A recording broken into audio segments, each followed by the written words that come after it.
Glória a Deus, a paz do Senhor Jesus, igreja. Amém. Que honra poder estar aqui nessa noite. Eu quero render graças ao Senhor por essa oportunidade, pela vida de cada irmão, de cada irmã. Quero glorificar a Deus pela vida do bispo JB Carvalho. É uma honra poder estar aqui diante do Senhor nessa noite. Quero louvar a Deus pela vida da bispa Dirce, muito amada, muito querida. Alguém a quem o Senhor tem usado para apontar muitos caminhos e muitas direções, né? Deus lhe usa com muita assertividade. Que Deus continue abençoando. Obrigada, viu? Quero glorificar a Deus pela vida de todos os irmãos. Camila, mas você já glorificou, é que eu quero glorificar muito. Deus abençoe, Deus abençoe. Primeira dama, que honra. Adriana, Deus abençoe. Feliz demais de estar aqui. Um pouco nervosa. Sobe aqui então para você ver. Abra comigo a sua Bíblia no Evangelho de Jesus, segundo escreveu João, capítulo de número 19. Glória a Deus. Deus abençoe os obreiros dessa casa, todas as pessoas envolvidas nesse trabalho, gente tão educada, tão amigável, tão amistosa, pelo Ministério de Louvor e Adoração. Gente, quantos aqui já sentiram muito a presença de Deus aqui nesse lugar? Pelo amor de Deus, pela vida daquele moço que estava aqui cantando, como é que ele chama? Gente, o Thomas parece um pardal, ele não vai embora, ele... Que coisa gloriosa, a bochecha dele já estava vermelha, vocês viram? Eu falei, Jesus, que coisa linda. Deus abençoe cada músico, glória a Deus. João capítulo 19, versos de número 23 em diante. Eu vou citando aí os versículos e aí vocês vão acompanhando. Quantos acharam? Podem dizer amém? Amém. Diz assim o texto sagrado: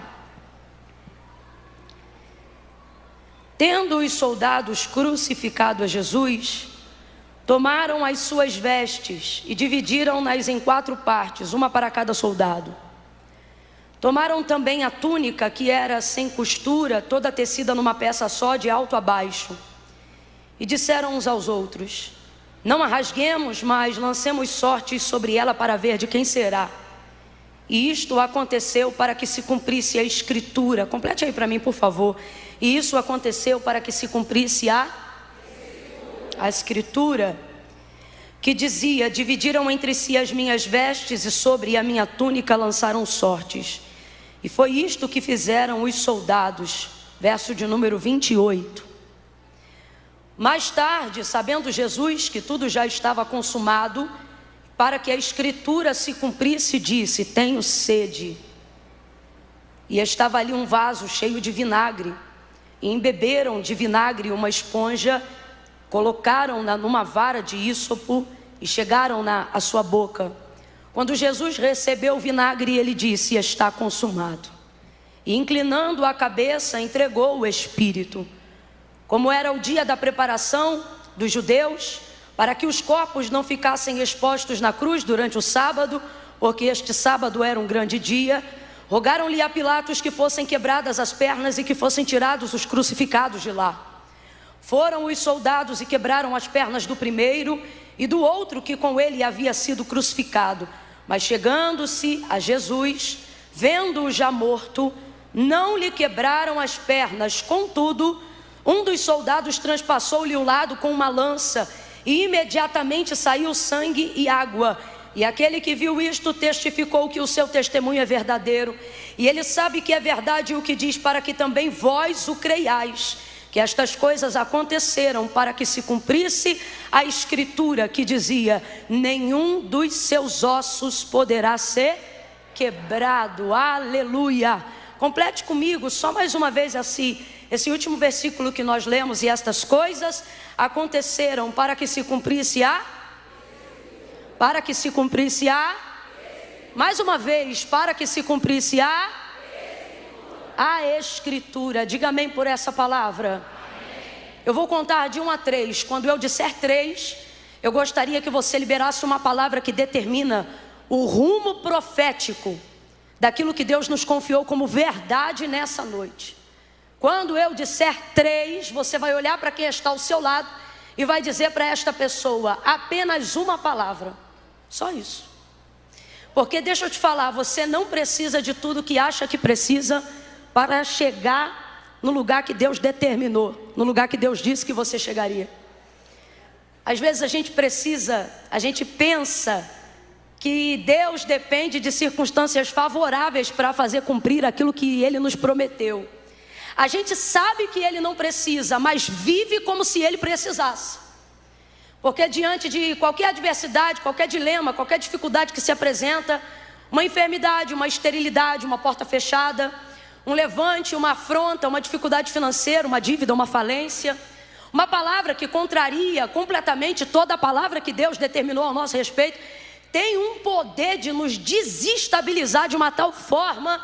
E isso acontece porque obviamente nós não somos dotados apenas de alma, aonde está a nossa intenção, aonde está a nossa personalidade, mas somos dotados também de espírito. E se fôssemos dotados só de espírito, não ficaríamos abalados emocionalmente. Aconteça o que acontecesse, continuaríamos firmes no propósito que Deus já estabeleceu para nós. Mas como também somos dotados de alma, ficamos extremamente abalados emocionalmente, mentalmente, e sabemos que Deus não depende de circunstâncias favoráveis para operar, mas vivemos como se Ele dependesse de ajuda para fazer essas coisas acontecerem. Então, por mais que estejamos aqui reunidos nesta noite debaixo de uma palavra, a verdade é que muitos de nós entramos aqui abalados, pedindo para Deus confirmação acerca de coisas que Ele já disse, pedindo para Deus que continue falando conosco, e Ele, porque é bondoso e é misericordioso, e sabe que não somos mato, sabe que não somos semente, sabe que não somos peixe, sabe que não somos bicho, porque para esses Ele deu uma palavra e eles os obedecem desde o dia em que liberou essa palavra, né? Ele liberou a palavra e Ele disse uma única vez que cada erva dê semente conforme a sua espécie, e cada semente conforme a espécie está nela, e assim para todos os animais e para todas as espécies que já foram criadas, e Deus nunca mais precisou dizer isso de novo. A todas as águas, oceanos, a tudo aquilo que está preso ou debaixo do firmamento, obedece a palavra de Deus desde o dia em que Ele falou, e Ele disse uma única vez, não precisou dizer nunca mais. E tudo o respeita e o obedece desde então. Mas acerca do homem, e Ele é tão bom que Ele se responsabiliza, porque Ele mesmo sabe. Quando Ele nos fez, o texto é claro em dizer: soprou em suas narinas o fôlego de vida, e o homem foi feito alma vivente. Ele sabe, é semelhante, mas não é igual. Ele sabe, lembra a mim, mas não pode ser como eu. Precisa de ajuda, é falho. E por causa da sua bondade, da sua misericórdia, conferências como essa Ele estabeleceu no coração dos homens, para que Ele possa continuar sendo um farol e apontando um destino, independente das circunstâncias, independente das adversidades, independente das tempestades, independente da contrariedade, independente das falhas do nosso caráter, independente das dificuldades da nossa personalidade. Ele continua aqui e Ele está dizendo: eu falo hoje, falo amanhã e continuarei falando, porque céus e terras passarão, a sua ansiedade vai passar, a sua depressão vai passar, mas as minhas palavras nunca passarão. Por isso eu vou continuar falando e me revelando a você pelo poder da minha palavra.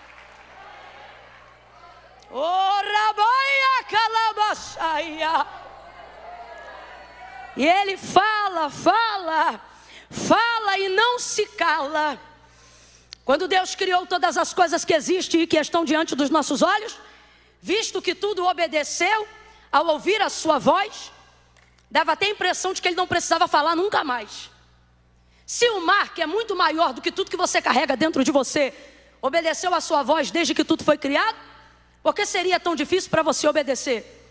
E é por isso que o salmista vai salmodiar e ele vai colocar o homem no pináculo da criação, quando messianicamente ele o compara ao Messias. E ele diz: pouco menor do que os anjos o fizeste, mas de glória o vestiste e o coroaste. Tem muitas coisas que Deus ama no mundo, mas nada compete com você. Nada.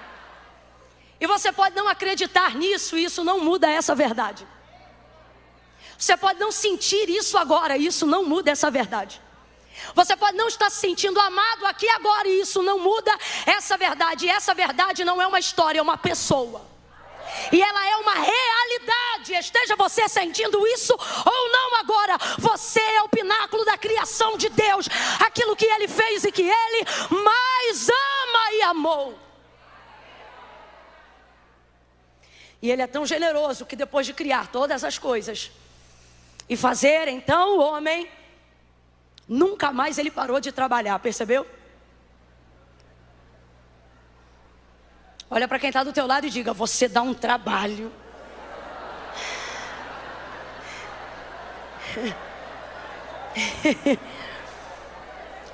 Mas não tem problema, não fique chateado com o trabalho que você dá. Não fique chateado com o trabalho que você está dando. Porque você está dando trabalho para alguém que não se cansa. Você está dando trabalho para alguém que não se fadiga.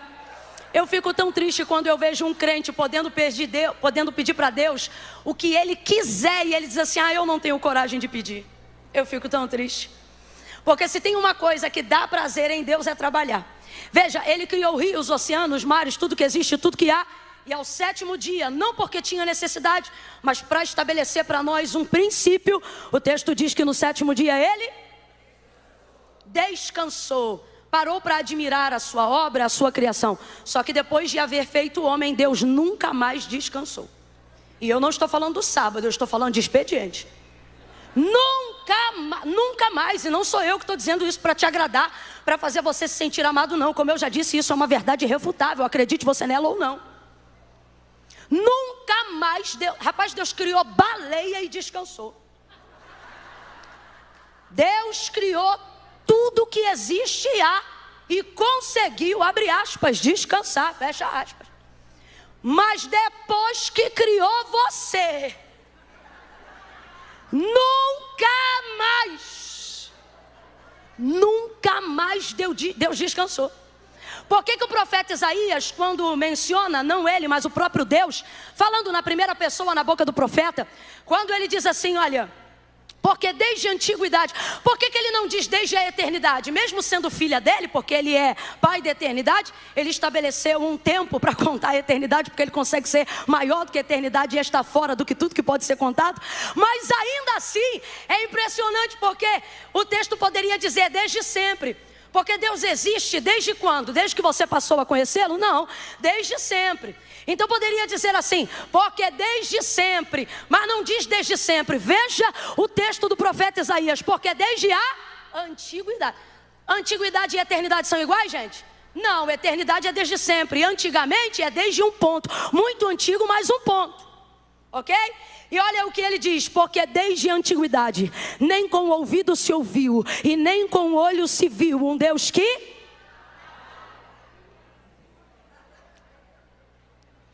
Um Deus que trabalha para aqueles que precisam. É um equívoco muito grande achar que Deus trabalha só para quem precisa. Na verdade é um erro enorme acreditar que você não deve pedir porque não merece, ou porque não precisa tanto quanto alguém que está precisando agora, seja na África, na Ásia, na Oceania. É um erro absurdo acreditar que o tempo de Deus não pode ser todo ele preenchido, porque vai faltar alguém atender se ele atender você. Você está pensando que você está lidando com quem? Talvez por uma inserção da própria cultura, de onde nós viemos, paulatinamente sendo instruídos a acreditarmos em obras feitas por mãos de homens. Talvez tenhamos a dificuldade de acreditar num Deus que tenha um expediente incansável. E quando lemos o texto dizendo o ancião de dias, começamos a pensar que adoramos um velhinho. Veja isso. Deus não trabalha para quem precisa. É por isso que muita gente que já precisou muito, hoje odeia o Deus que um dia disse adorá-lo. Porque se você começa a desenvolver esse raciocínio, você começa a acreditar na ideia de que se Deus só trabalha ou deve trabalhar para quem precisa, não podem haver situações de injustiça, moradores de rua, dificuldade em questão de condição e existência social, porque você acha que Deus tem que fazer alguma coisa, afinal as pessoas precisam. Então você começa a acreditar que porque Ele tem poder para curar todas as doenças, Ele tem que curar todos os doentes. E então o Deus que hoje você diz adorar, daqui a pouco tempo você começará a achar que Ele na verdade é muito injusto para ser adorado. Porque na verdade não compreendeu que Ele não trabalha para quem precisa. Ele trabalha para quem? E o que é espera? Expectativa. O que é espera? Manifestação da fé de quem interessa.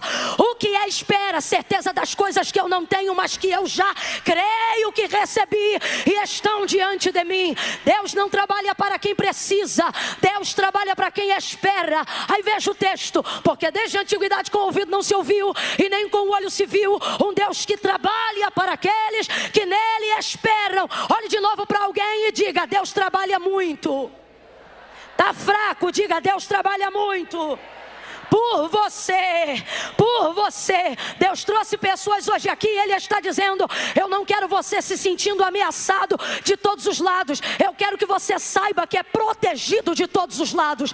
Você é guardado de todos os lados. Você é amparado de todos os lados. Oh, é por isso que o salmista dizia: eleva os meus olhos para os montes. De onde me virá o socorro? O meu socorro vem do Senhor, que criou o céu e a terra. É tudo dele. Aí ele diz: o sol não te molestará de dia e nem a lua de noite. O Senhor guardará a tua alma. Ele guardará a tua entrada, Ele guardará a tua saída. Ele te guardará de todo mal. Oh, aleluia. Deus te trouxe aqui e Ele está dizendo: porque tu tem ficado tanta insônia, tanta gastrite nervosa, tanta calvície por estresse. Deus está dizendo: porventura tu não sabe que tu te cansa, mas eu não. Tu esmorece, mas eu não. Tu falhas, mas eu não. Por isso dorme, porque quem te guarda nunca dormiu e nem vai dormir. Eis que não tosquenejará o guarda de Israel. O Senhor é quem te guarda.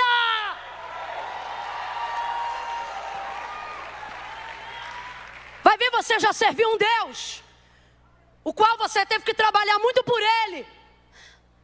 Teve que preparar casa para Ele, oferta para Ele, direção para Ele, caminho para Ele. E quando Ele andava, fazia isso por intermédio das suas mãos. E isso fez você começar a acreditar que pode ser que Deus esteja muito cansado. Só que Deus te trouxe hoje aqui para te dizer: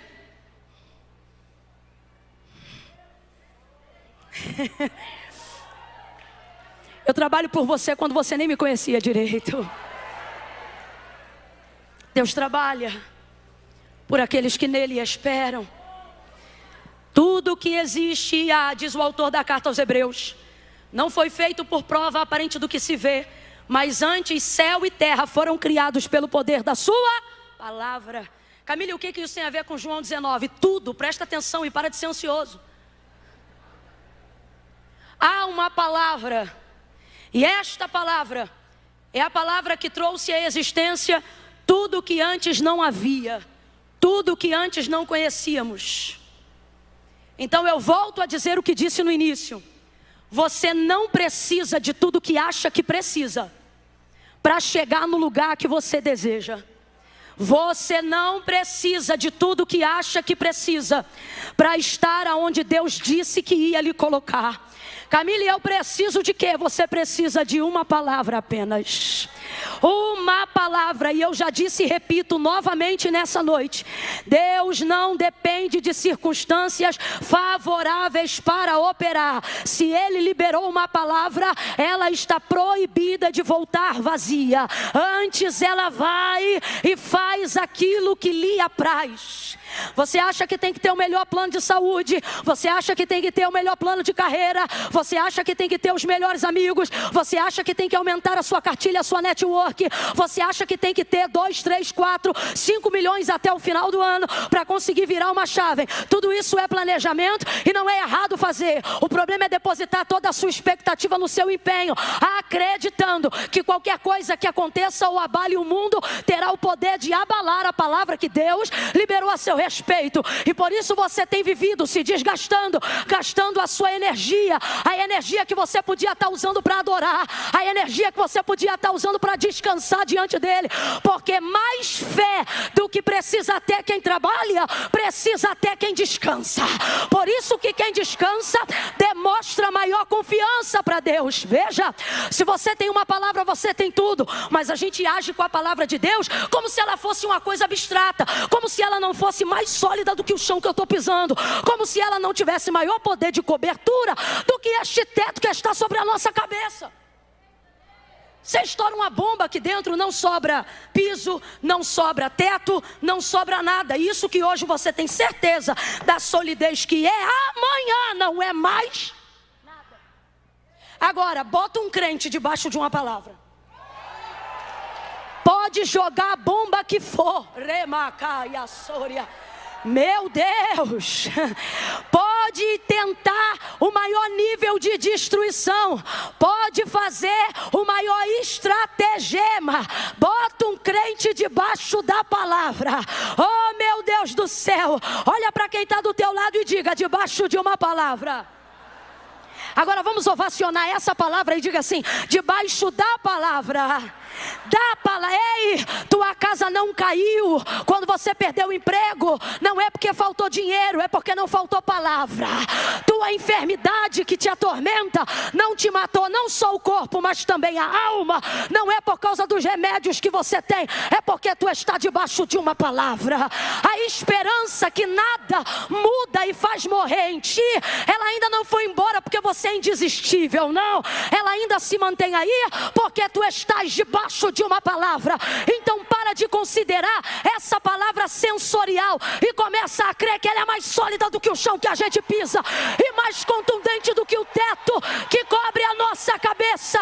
Você está debaixo de palavra, e quem está debaixo de palavra não naufraga, não perde, não rompe, não. Ai meu Deus. Pedro disse assim: havendo trabalhado toda a noite, nada apanhamos, mas sobre a tua lançarei a rede. Lançou a rede, pegou uma multidão de peixes tão grande, um cardume tão grande, que o barco quase ia a pique. E por que não foi a pique? Porque quem está debaixo de uma palavra vê o quase, mas não perde tudo. Você está aqui e está dizendo assim: Camila, eu estou debaixo da palavra, mas eu estou quase morrendo. Eu estou debaixo da palavra, mas eu estou quase perdendo. Camila, eu estou debaixo da palavra, mas eu estou quase me divorciando. E é este quase que não deixa concluir, porque a palavra de Deus está ali medindo o comprimento do barco, a estrutura da tua jangada, e Ele está dizendo: não vai. Por que não vai? Porque tu está debaixo de uma. Está na hora de você entender que isso aqui não é uma concentração de religiosos, meu irmão. Isso aqui é uma reunião de gente que existe, subsiste e resiste, porque está debaixo de uma palavra. Oremaia Calama. Meu Deus. Imaga sumi remaia saia.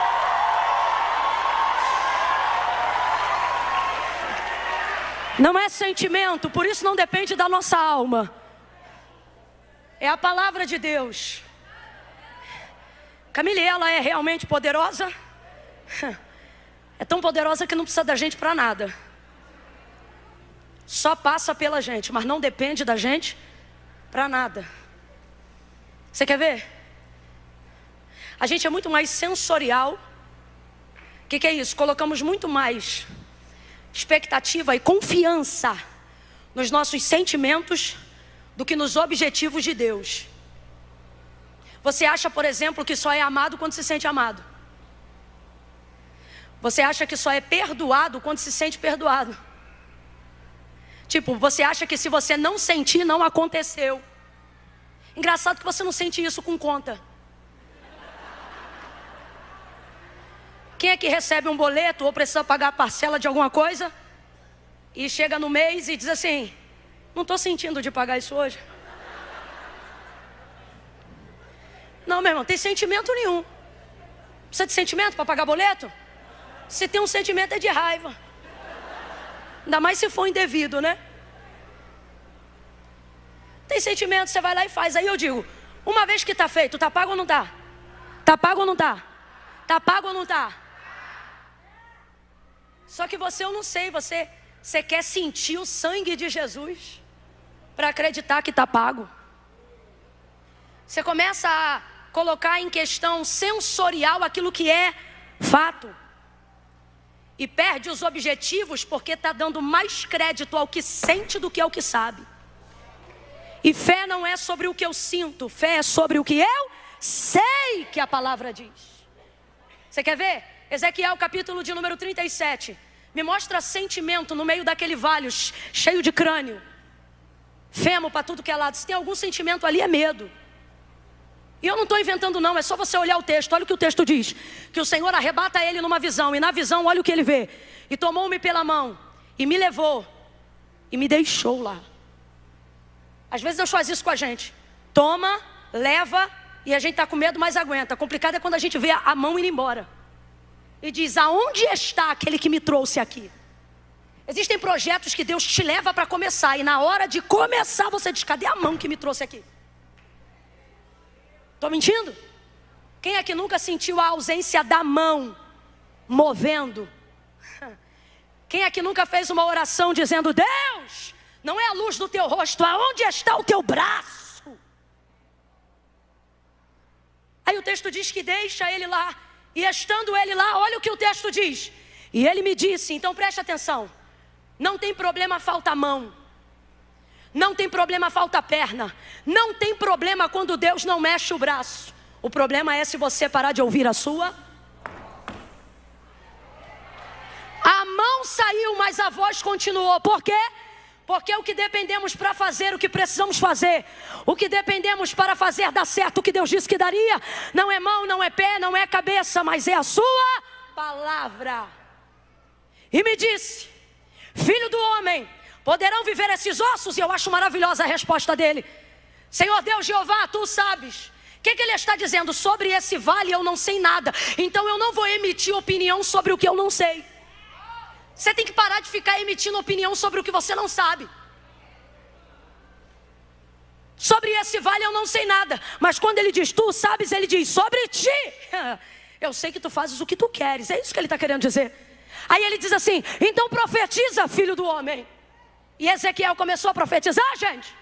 Ficou paradinho, vendo o que Deus ia falar. Porque profeta de verdade não inventa, só repete o que Deus já falou. Aí Deus diz assim para ele, profetiza sobre esse vale e diga-lhe assim. Aí vem 2 pontos. Aí Deus fala para ele, vento dos 4 cantos sopra sobre este vale. Aí ele repete, vento dos 4 cantos sopra sobre este vale. E aí Deus vai falando e Ezequiel vai repetindo. Deus vai falando e Ezequiel vai repetindo. Olha aqui para mim, há espontaneidade naquilo que você fala por repetição e não por inspiração? Foi difícil a pergunta? Então eu vou perguntar de novo. É uma pergunta. A espontaneidade. Agora tu vai esperar eu fazer a pergunta toda. A espontaneidade. Naquilo que eu faço ou falo por repetição e não por inspiração? Não há. Então diga para mim, aonde há sentimento no vale cheio de ossos para se levantar um poderoso e numeroso exército? Não há sentimento, não há vontade, não há vivacidade. O que há é imposição da palavra. Está ele sem sentir nada, dizendo vento dos 4. Ou você acha que ele está todo arrepiado? Vai nessa. Se duvidar, uma perna está batendo na outra. Diga-lhe assim, filho do homem. Deus dizia, ele repetia. Aí você não, está esperando sentir para fazer. E Deus está dizendo, quem sente para fazer, só espera quando as águas vêm mover. Por isso Jesus nos libertou dessa ritualidade. Porque ele está querendo dizer para nós o que quando João disse: o verbo se fez carne e habitou entre nós, e vimos a sua glória como a glória do unigênito do Pai, cheio de graça, justiça e verdade. Vou falar rasgado que é para todo mundo entender. João está dizendo: a gente não só conheceu ele não, a gente dormiu com ele, almoçou com ele, levantou com ele, andou com ele, foi com ele, voltou com ele, subiu com ele, desceu com ele, orou com ele. E depois disso o que acontece? Depois disso a gente manifesta ele aonde nós passamos, porque agora nós não o temos apenas por vista, mas está implantado em nós aquilo que ele ministrou. Por isso, cristãos, volta para Ezequiel e você vai entender. Ele começou a falar e Deus começou a fazer. Por quê? Porque Deus não é fiel a mim, Deus é fiel à sua palavra. Nós começamos a cultivar a ideia de que Deus é fiel a pessoas mais bonitinhas, mais arrumadinhas, de preferência as mais santinhas.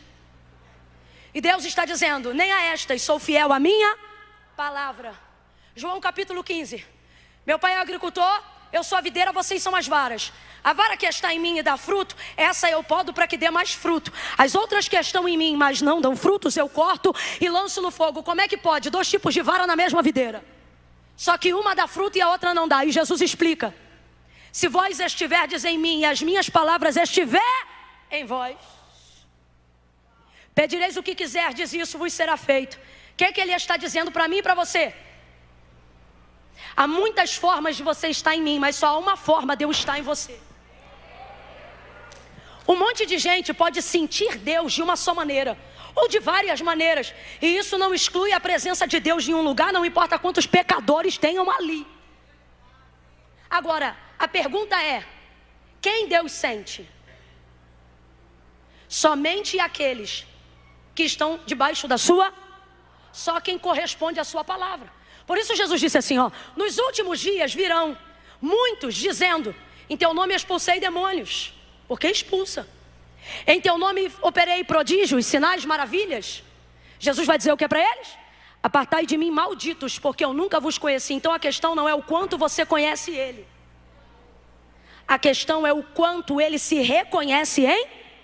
E a única forma dele fazer isso é pela sua palavra. Se não houver em você a palavra de Deus, não há correspondência de Deus para você. Não, vai ouvindo isso aí. Então isso depende muito menos do que a gente sente, muito mais daquilo que a gente. Mas olha como a gente é motivado ao que sentimos tão somente. Por exemplo, Gênesis capítulo 1. No princípio a terra era sem forma, havia trevas sobre a face do abismo, e o Espírito de Deus, o Espírito de quem, gente? O Espírito de quem, gente? O Espírito de Deus. Havia água, trevas, mas o Espírito é de Deus. Não há lugar que Deus não entre.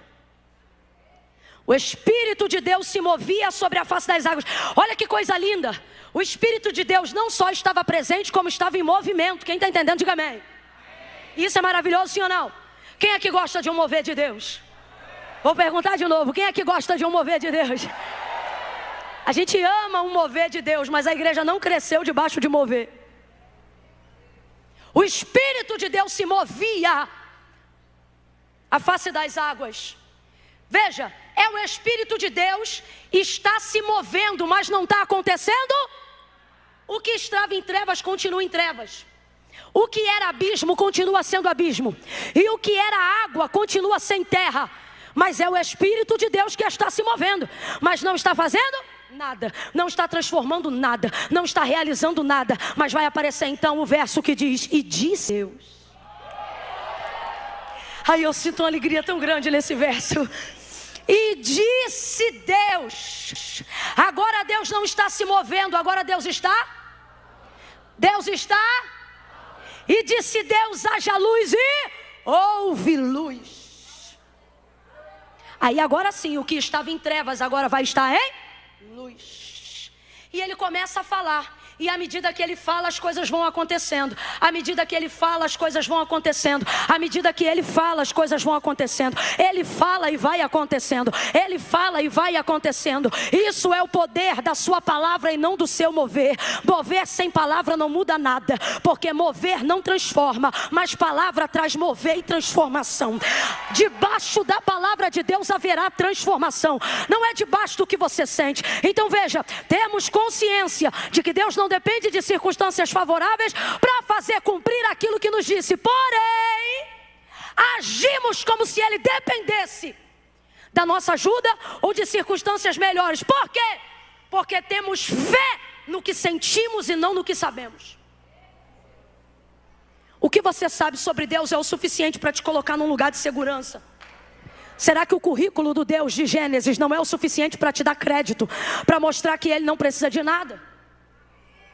Você pensa, eu preciso de toda a fé para Deus fazer o que eu quero. E aí quando aquilo que você quer não acontece, você diz assim, é porque eu não tive fé o suficiente. Na verdade o que você não teve foi palavra o suficiente.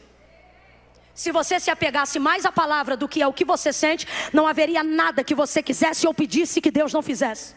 Camila, pois então eu não tenho que ter fé? Uma fé baseada na palavra e não uma fé baseada no que você sente. Mas você acha que orar e não ler a Bíblia é o suficiente? Você acha que fazer voto e não ler a Bíblia é o suficiente? Você acha que estar dentro de atmosferas proféticas e não conhecer o texto sagrado é o suficiente? Você acha que subir monte é o suficiente? Você acha que orar de madrugada é o suficiente? E Deus está dizendo, é meu mover e é de mim. Mas se não tiver palavra, não haverá correspondência daquilo que você está pedindo para eu fazer. E então, Camila, está na hora de você mudar 2 pilares. Tirá-los, não. Colocar eles no lugar que eles devem estar. Aonde? Primeiro palavra, depois fé.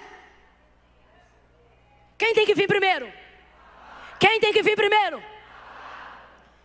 Quando você coloca a palavra no lugar que ela tem que estar, fé se torna a consequência do que você sabe.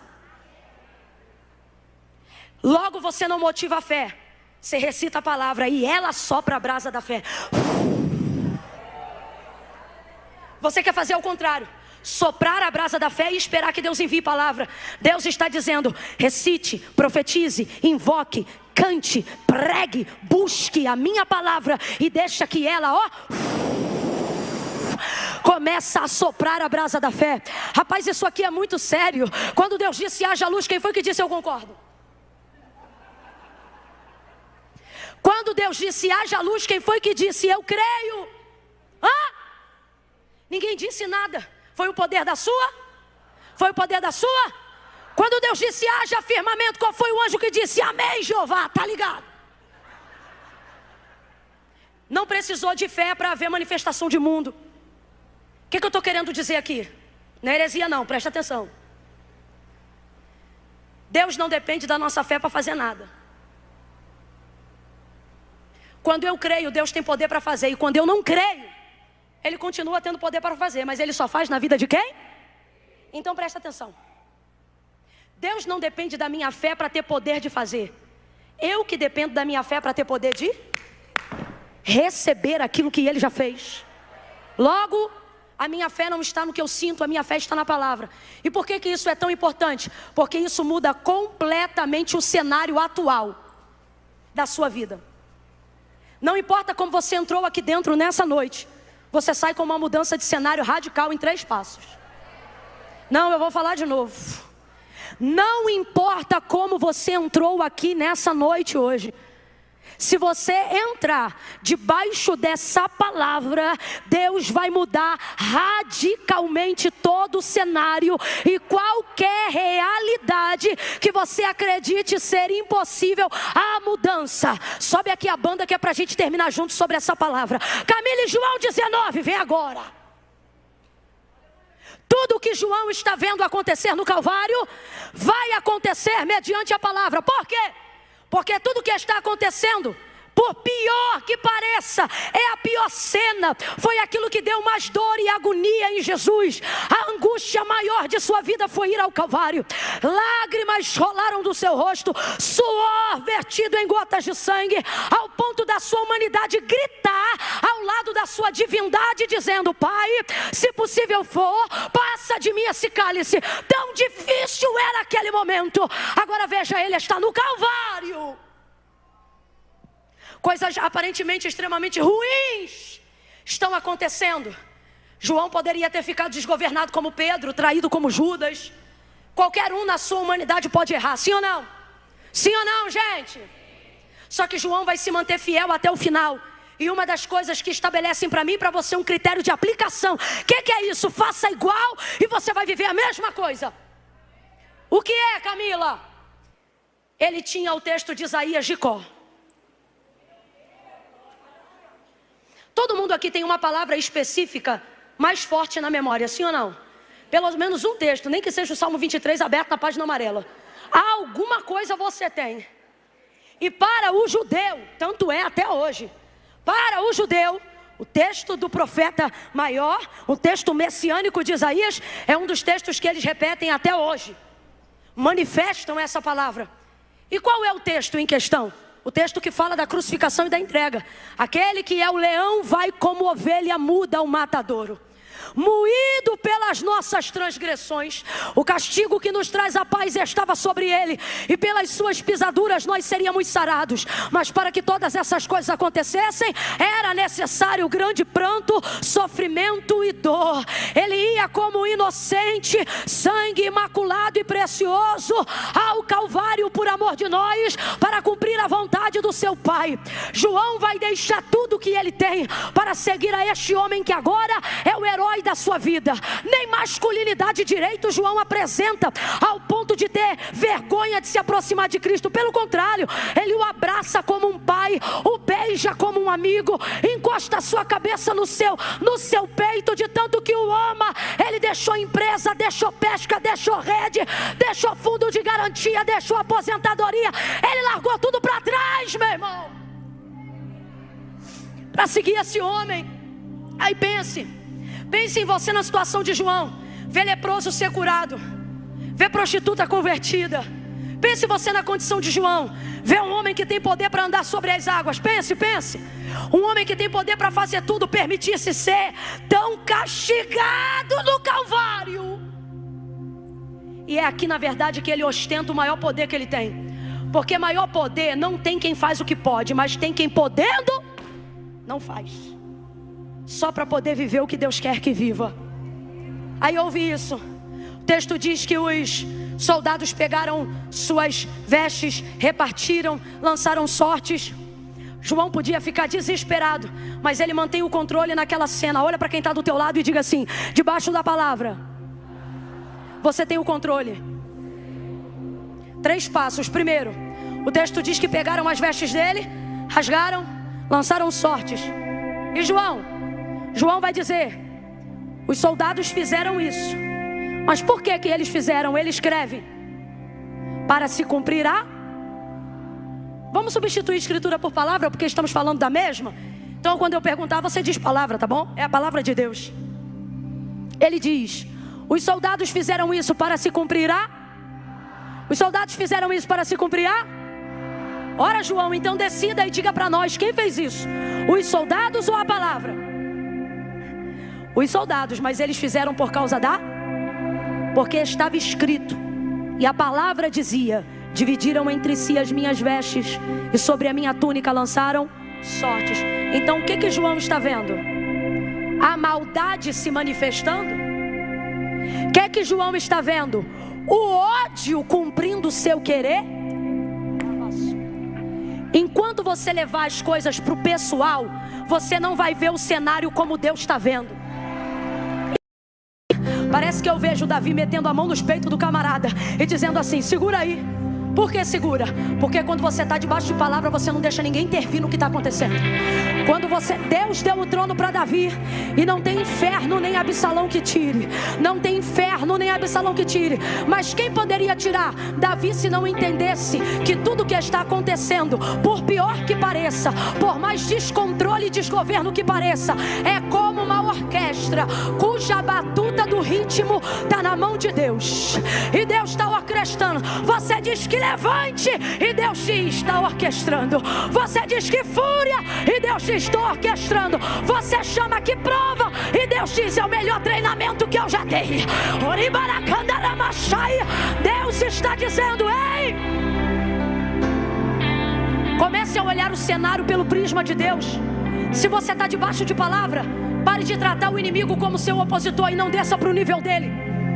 Ele jamais vai poder subir para o seu. Então, deixa ele fazer o que ele tem que fazer. E você fica debaixo da palavra.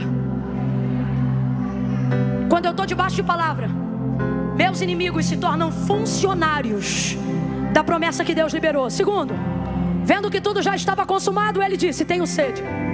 Por que ele fez isso? Porque só faltava uma coisa para ele sair daquela situação e entregar o espírito dele para Deus. Aí eu te pergunto: você faria o que precisa ser feito se eu te dissesse que o que te tira desse cenário de caos não é uma atitude de Deus, mas é uma atitude sua? Você faria o que tem que fazer? Tipo o que, Camila? Tipo pedir perdão quando você não fez nada? Jesus disse: quero água. Quem lembra do texto? Jesus disse: quero água. Jesus disse o quê? Sabe o que ele está dizendo? Se ele tem consciência da palavra, ele sabe que não vão dar água para ele. Vão dar o quê? Jesus sabia ou não sabia que ia beber vinagre ao invés de água? Só que mesmo assim ele disse: eu tenho sede, mesmo sabendo que iria beber. Porque ele não está pedindo porque precisa, está pedindo para cumprir Ele não está pedindo para cumprir um desejo. Ele está pedindo para cumprir um mandamento, uma ordem. O que isso significa? Deus está dizendo: as maiores viradas de chaves na sua vida não tem a ver com o que eu faço, mas tem a ver com o quanto você aguenta se humilhar diante daquilo que eu já estou fazendo. Quando você está debaixo de uma palavra, você ganha um nível de autonomia. O que é isso? Você tem condições de acelerar o processo. Na primeira parte os discípulos fizeram, mas agora na segunda, quem está fazendo é Jesus. Jesus está dizendo: comece a fazer o que eu te chamei para fazer, mesmo quando ninguém mais está fazendo nada por você. E por fim, Jesus morreu, e a palavra continuou sobre ele.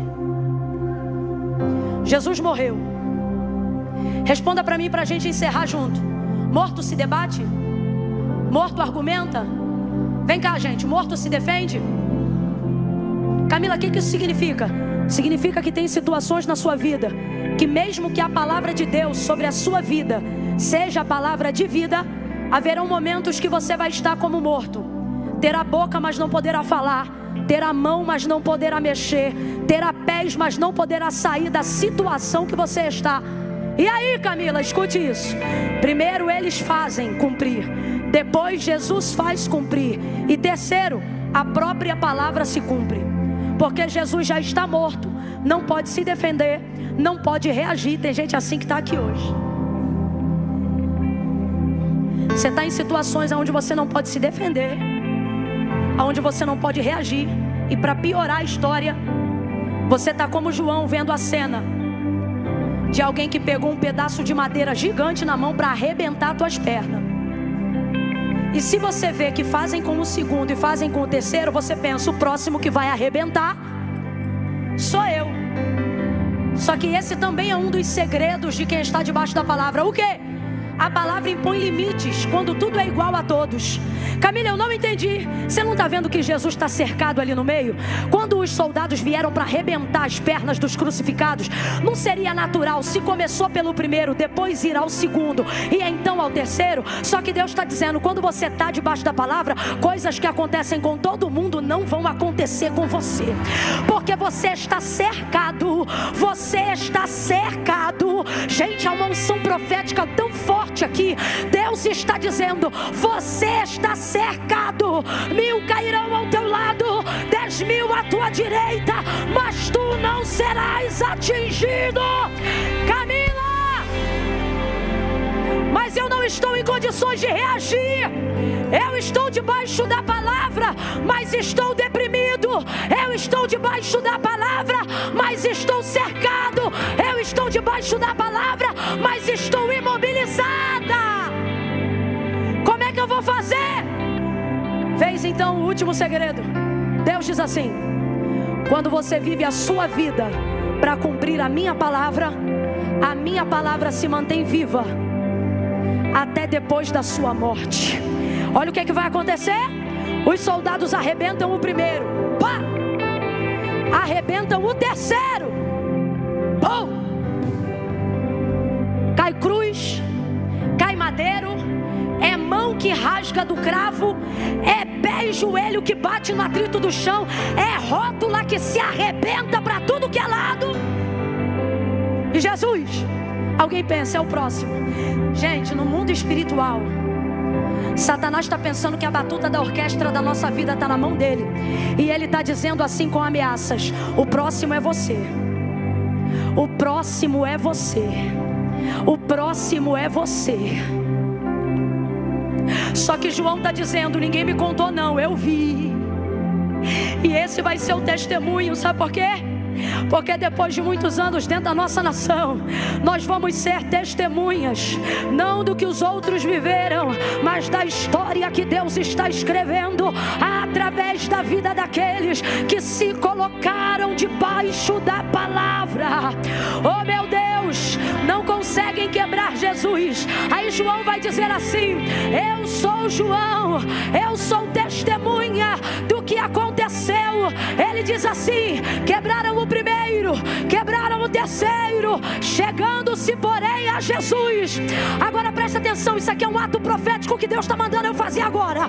Pergunte qual é o nome da pessoa que está do seu lado agora. Pergunte para ela qual é o seu nome. Você sabe o nome dela? Aprendeu? Se você não ouviu, pergunte de novo. Pergunte de novo, porque eu vou contar de 1 a 3. No 3, você vai dizer que não quebram essa pessoa. Você vai dizer, mas o fulano não quebram, mas o fulano não quebram, mas o ciclano não quebram.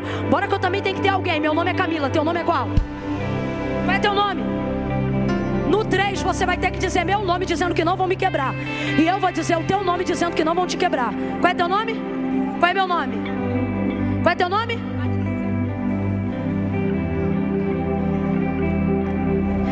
Deixa eu te falar um negócio. Às vezes você pensa assim, Camila, eu acho que vão quebrar pelo tanto que já bateram. Eu acho que vão quebrar pelo tanto que já cuspiram. Camila, eu acho que vão quebrar porque até furar me furaram.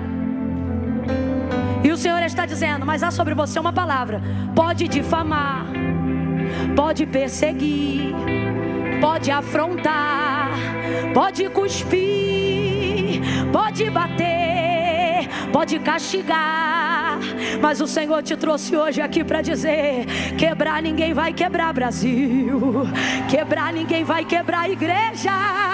Paulo, Camila, por que esse profético é conosco, é com a igreja, é com a nação? E se tem mais alguém que trouxe a bandeira igual aquela moça, pode levantar para o alto, porque Deus te trouxe aqui para dizer, sabe o que é para você?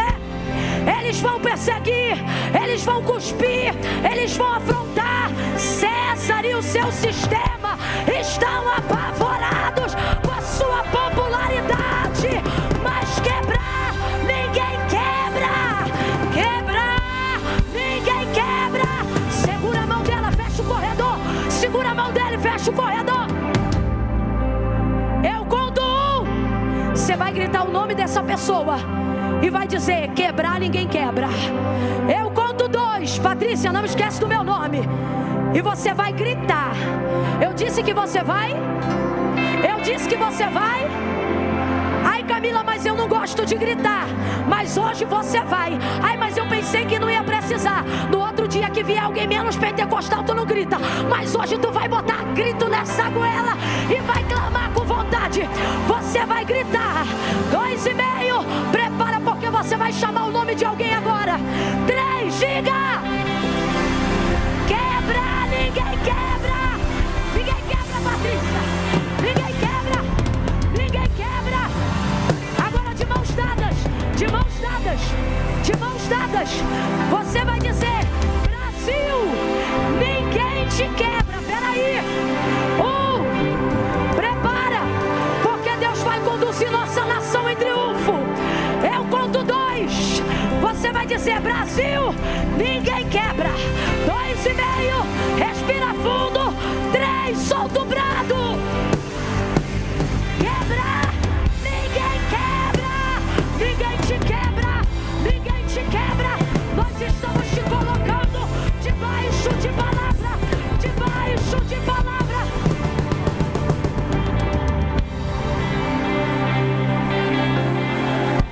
Boa, boa. Vai quebrar não. Ih, levanta essa cabeça, menino. Ih, quebra não. Tu vem mancando, mas vem. Vem se arrastando, mas vem. Vem com Rivotril na bolsa, mas vem. Porque quebrar não quebra. Quebrar não quebra. Quebrar não quebra. Ninguém vai quebrar, ninguém vai quebrar. Ninguém vai quebrar, porque você está debaixo de palavra. Você está debaixo de. Você está debaixo de. Então não tem figa, não tem cruzar de dedo, não tem encantamento, não tem obra da malignidade. Ninguém vai quebrar. Camila, mas eu estou apavorado. Eu estou vendo ele vir por um caminho. Deus está dizendo: devia estar vendo ele ir por 7. Ele indo embora por 7. Vindo ele como correntes de águas contra ti. O Senhor arvorará. Quem pode balançar uma bandeira? Ei, ei, ei, ei. Bandeira de sangue. Sangue carmesim. Orecalaia chore. Sangue carmesim. Bandeira de espada, de palavra. Deus está me dando uma visão. Eu estou vendo a estrela de Davi.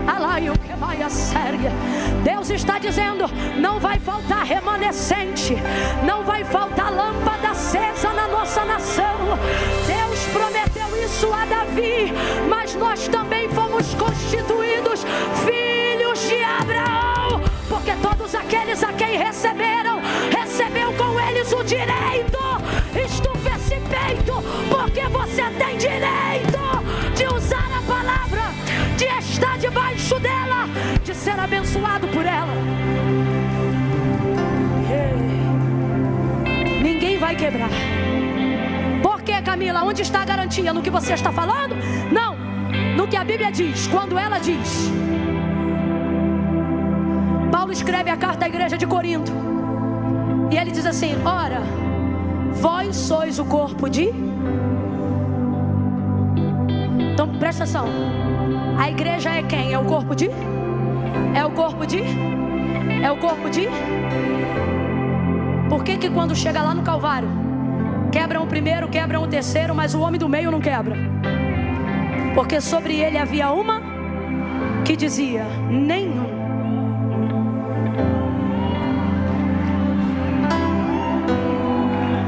Talvez hoje aqui, como membro atuante do corpo de Cristo, você seja um pedacinho daquele osso do ouvido que é pequenininho, é martelo que chama? Vai ver, você é um martelo. E alguém pensa: martelo é facinho de quebrar. E o Senhor está dizendo: o problema não é ser martelo, o problema é onde ele está. Está onde? Está onde? Então não importa se você é um fêmur, Ou se você é um martelo, a garantia aqui está entre todos aqueles que são igreja: ninguém vai te quebrar. Levanta as duas mãos para o céu agora. Presta atenção aqui. Eu vou contar de 1 a 3 agora. É a última contagem, prometo. Camille, por que conta 1 a 3? Porque eu não gosto de bagunça. Baixa a mão para não cansar. Vou contar de 1 a 3 aqui agora. No 3, quem entrou hoje aqui e é até crente. Por que crente? Porque crê em Deus. Você diz assim: não, eu venho porque eu gosto, mas eu não sou crente não. Eu sou desviado. Que desviado é você que sexta-feira à noite podia estar em qualquer rocha de Brasília, mas está na pré-conferência global. Você não é desviado, você é afastado e está aqui porque tem saudade. Não, não, Camila, é que eu estou afastado há muito tempo. Eu venho porque eu gosto, mas eu não sou crente não. Como é que tu não é crente? Sabe como é que eu sei que tu é crente? Tu conhece o nome de um monte de santo, mas quando a coisa aperta, tu chama o nome de um só. Aí tu vem aqui agora pra mim dizer que tu não é crente. E ainda é dos fervorosos. Você é daqueles que quando quase vai bater o carro diz: sangue de Jesus tem poder. Não, Camila, mas é porque pra mim servir a Deus é coisa séria. E é mesmo, tão sério que você não pode deixar pra depois. Não, mas é que eu tô numa situação aí difícil. Eu tô numa situação aí tico-tico no fubá. Vai vir você, tico-tico e fubá. Porque Jesus não disse se arruma e vem.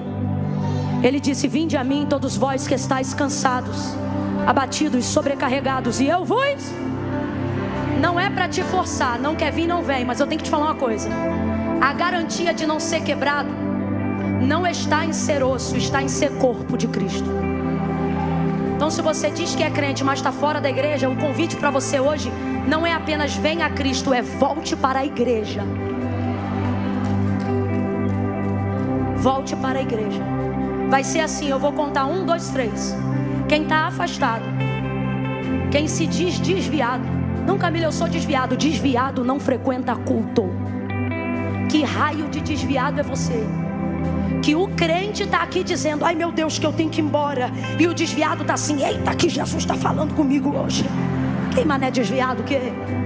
Está na hora de você fazer a sua aliança. Camila, vou ficar aqui no meu lugar porque Deus sabe. Sabe, mas não concorda porque não foi Camila, não foi igreja. Foi Jesus que disse: aquele que me confessar diante dos homens, eu também o confessarei diante do meu Pai que está no céu. Porém, aquele que se envergonhar de mim diante dos homens, também será envergonhado diante do meu Pai e dos anjos. Camila, então tem que ir aí na frente? Tem! Hoje tem. Mas Camila, e a vergonha que eu sinto? Mete a vergonha no bolso e vem com vergonha e tudo. Porque a vergonha é passageira, mas tua salvação é eterna. Camila, eu estou lá atrás. É meio longe para pegar aqui o corredor. Nós vamos abrir um caminho para você agora. Eu conto 1, abram os corredores. Abram os corredores. Aonde tiver corredor, abra o corredor aí agora. Abra o corredor, abra. Onde tiver, abra o corredor. 2. Quem já serve ao Senhor vai começar a orar agora. Comece a orar agora. Comece a orar agora.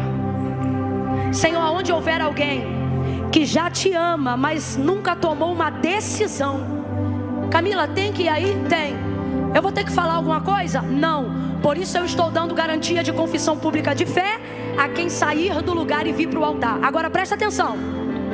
Camila, eu sou de uma igreja aqui perto, posso ir aí na frente? Não vem que eu não estou te chamando. Só estou chamando quem não precisa de ninguém para entender. Estou afastado, vou me consertar hoje. Estou distante, vou me reconciliar. Deus trouxe essa palavra porque Ele sabe que eu estou debaixo de palavra e eu preciso me consertar.